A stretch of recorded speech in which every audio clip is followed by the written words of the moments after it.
దేవుడిలో అప్పుడే నాకు కంప్లీట్గా నాలో ఉన్న గర్వం కానీ నాలో ఉన్న ఏది అహంకారం కానీ నాలో నుంచి ఇట్లా అనసపడతాను. హల్లెలూయా. ఒక పాస్టర్స్ దేవుడు అని నేను చెప్పను, కానీ ఆయన ఏ రూపంలో వచ్చిండు? సేవకురాలు రూపంలో నేను అనుకుంటాను కదా, అంత రోగం వచ్చినా మరి ఒప్పుకోవచ్చు కదా. 40 సంవత్సరాలు చాలా మంది నాకు చెప్పి యేసు ప్రభు నిజమైన దేవుడు, ఆయన మన రక్షకుడు అని. కానీ నాలో ఏముంది? గర్వం ఉంది, అహంకారం ఉంది. ఏమి లేని వాళ్ళకి బాగా పొగలు ఎక్కువ ఉంటాయి అన్నట్టుగా. అటువంటి నన్ను యేసు ప్రభు ఆ రోజున నన్ను అనిసివేయడం చూసి ఉన్నా. ఆమె అట్లా చేసినప్పుడు నా హృదయం అంతా ఏమైందంటే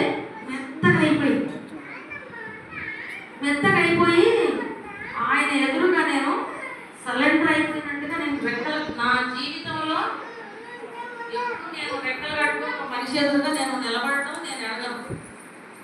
ఆ రోజున సైలెంట్ అయిపోయింది నా హృదయం.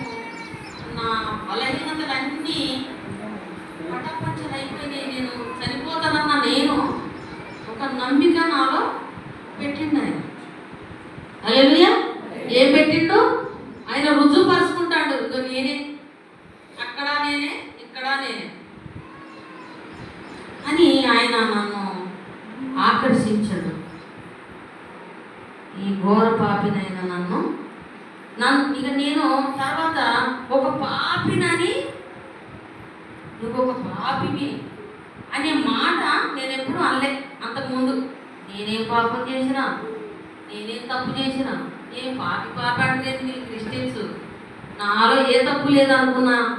నేను ఒక పాపినని యేసు ప్రభు ఆ సేవకురాలు ఎదురుగా నేను ఇట్లా రెక్కలు పట్టుకొని నిలబడడం మొదటిసారి.